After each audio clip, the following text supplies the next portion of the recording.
Task Force Barrage has been underway for a couple of weeks, where the police department's been given an extra $5 million by the city of Vancouver to step up patrols in this neighborhood.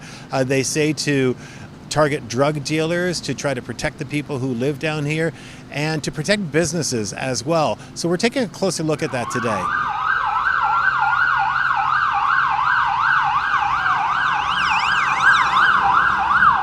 So the woman behind me in the tent is Pink.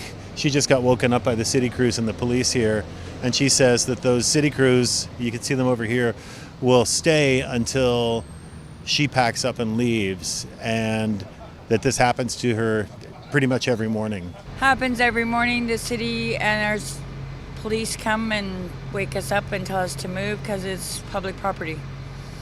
And where do you go? Wander around, try and find somewhere warm till the shelter's open at night. The mayor is talking about his plan to stop building new supportive housing in Vancouver, specifically in the Downtown Eastside. That's horrible. That my chances of housing just went down how many percent? That sucks. It reminds me of before the Olympics when they were, I was told by many people that they were handing out bus tickets to the homeless and stuff to get them off the streets so they could have it cleaned up for the Olympics. And now it seems like they're doing the same thing just to get, I think, it seems like they're trying to get the neighborhood back for the real estate or whatever, I don't know. So these are the guys, that's terrible. These are EHS. Nobody needs you, go away. Look over on the other side of the street. This is like night and day what has happened over here. I mean, this was, you could barely make your way up the street over here a couple of months ago. A number of people vending, blankets spread out, people in tents, tarps, that sort of thing. So obviously a very concerted effort has been made to clean this side of the street. Not to mention this one. If you look down this side of the street as well, in front of the OPS and in front of Insight, there's like nobody here. And then you've got this, which is where the Balmoral Hotel used to be and is now going to be, it looks like a project by the city of Vancouver and a couple of other agencies or sponsors to, I guess, animate or activate this starting in the spring of 2025, it says.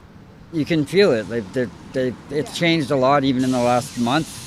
It's gotten ridiculous. Like the police presence is constant, and they are carding people, as you call it, with no reasonable grounds, and they're just basically anybody that has anything of like that more than a backpack, they're throwing it out on people, and like it's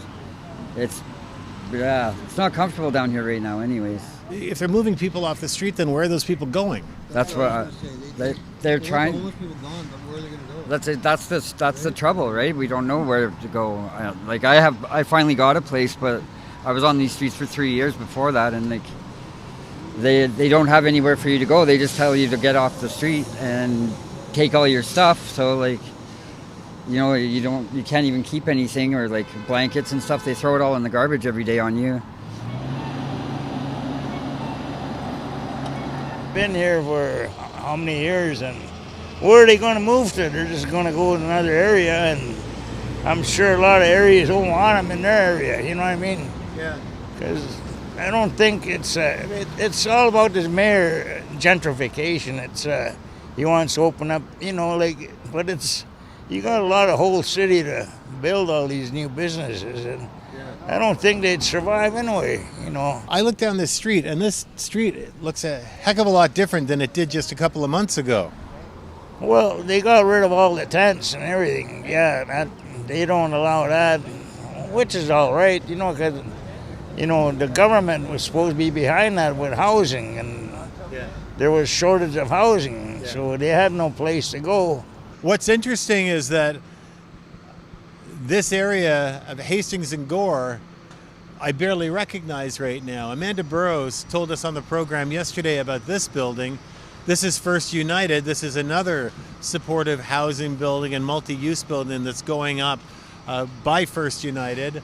There's a brand new building on the corner here that's just gone up in the past couple of years. And then if we turn around and look right over there, that's a renovation of a building that had been there before, but it's a renovation, and I believe it's market housing in that one, and a couple of businesses downstairs. So this whole area is completely different than it used to be, with a number of supportive housing projects in the works. Bonnie McCauley, I'm the manager here at OK Boot Corral in Gastown. And how long has this store been here? 50 years. Tell me how you've been dealing with, well, first of all, what we're told is that a lot of businesses are dealing with a lot of trouble from, shoplifters and shoplifting, especially businesses close to the Downtown Eastside right now. What have you been experiencing here? Yes, we have. Usually in the winter time, that's when they come in to try to take our hats and our belt buckles, are the big common ones they can quickly grab and run out with to try to sell on the streets. It used to be the the belts, but now it's just the smaller items that they can shove under their jackets. Does it ever get scary? It does. It certainly does, because yes, some of the ones that are determined are definitely out with physical force. We've had a knife, a person draw out a knife on one of my staff as well, and that was definitely scary. There's certainly things that need to happen for the area to improve. I can't see supportive housing and spot zoning and putting up 34-story towers or hundreds of thousands of square feet of office housing like what was proposed at Army and Navy. I can't see how that helps anybody but pocketbooks. What about Task Force Barrage, which was, of course, the injection of extra $5 million for Vancouver Police to, I guess, kind of drive crime out of the Downtown Eastside, or including this neighborhood as well, because they say that businesses are a big part of why they're doing this, to support businesses. Well, I kind of wonder why we're supporting businesses as opposed to the people. I mean, certainly we do need to support business. You work at a business? I work at a business, yeah, but I also see, being a resident of this neighborhood, there's a lot of people needing a lot of help.